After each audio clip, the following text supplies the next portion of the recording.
कल्पना कीजिए, सोने की लंका, जहां सड़कों पर सोना बिछा था, हवाओं में सुगंध थी और आकाश को छूते महल मनुष्य को स्वर्ग का अनुभव कराते थे। युद्ध समाप्त हो चुका है, रावण का अंत हो चुका है, विजय सुनिश्चित है। और तब श्री राम के सेनापति उनसे कहते हैं, प्रभु, ऐसी स्वर्णमयी लंका को छोड़कर क्यों लौटें? यहां रहकर राज्य करें, ये स्वर्ग से कम नहीं। लेकिन श्री राम के मुख से जो वाक्य निकलता है वो केवल उस युग का नहीं, वो अनंत काल तक भारत की आत्मा बन जाता है। जननी जन्म भूमिश्च स्वर्गादपि गरीयसी, यानी माँ और मातृभूमि स्वर्ग से भी महान है। आज का ये वीडियो केवल एक कथा नहीं है, ये एक विचार, एक संस्कृति और एक जीवन दर्शन है। युद्ध के बाद की शांति और परीक्षा। लंका का युद्ध समाप्त होने के बाद चारों ओर शांति थी। वानर सेना थकी हुई थी, पर विजय का गर्व उनके चेहरे पर था। हनुमान, अंगद, जामवंत, सभी ने लंका की समृद्धि देखी थी। स्वर्ण की दीवारें, रत्नों से सजे द्वार और ऐश्वर्य से भरा जीवन। सेनापतियों के मन में एक विचार उठा, यदि प्रभु यहाँ रहें तो ये धर्म राज्य बन सकता है। ये विचार लोग से नहीं बल्कि व्यावहारिकता से उत्पन्न हुआ था। पर श्री राम, वे केवल राजा नहीं थे, वे मर्यादा पुरुषोत्तम थे। श्री राम का उत्तर, जो इतिहास बन गया। श्री राम कुछ क्षण मौन रहे, उनकी दृष्टि दूर क्षितिज पर थी। फिर उन्होंने कहा, सुवर्णमयी लंका मुझे आकर्षित नहीं करती। मेरे लिए मेरी मां कौशल्या की गोद और मेरी मातृभूमि अयोध्या इस स्वर्ग से भी अधिक प्रिय है। और तभी उन्होंने वो वाक्य कहा जो आज भी भारत की आत्मा में गूंजता है, जननी जन्मभूमिश्च स्वर्गादपि गरीयसी।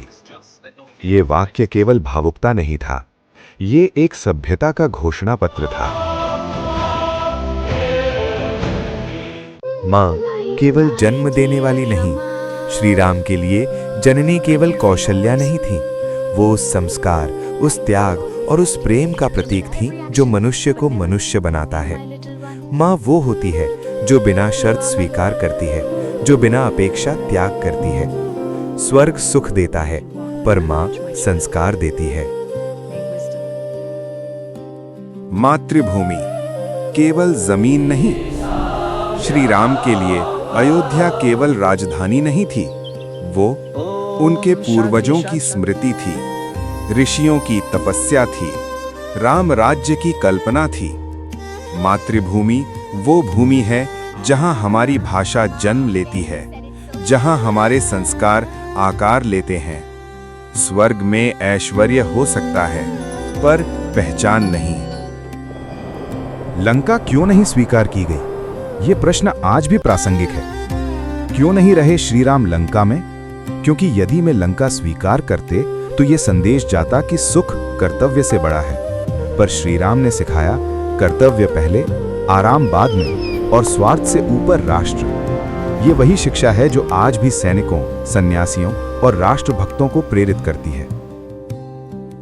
आज के युग में इस वाक्य का अर्थ, आज जब लोग सुविधा के लिए देश छोड़ते हैं, संस्कार भूल जाते हैं और पहचान खो बैठते हैं, तब श्री राम का ये वाक्य और भी प्रासंगिक हो जाता है। ये हमें याद दिलाता है, माँ के बिना सफलता खोखली है, मातृभूमि के बिना पहचान अधूरी है, और स्वर्ग भी तब व्यर्थ है जब आत्मा जड़ों से कटी हो।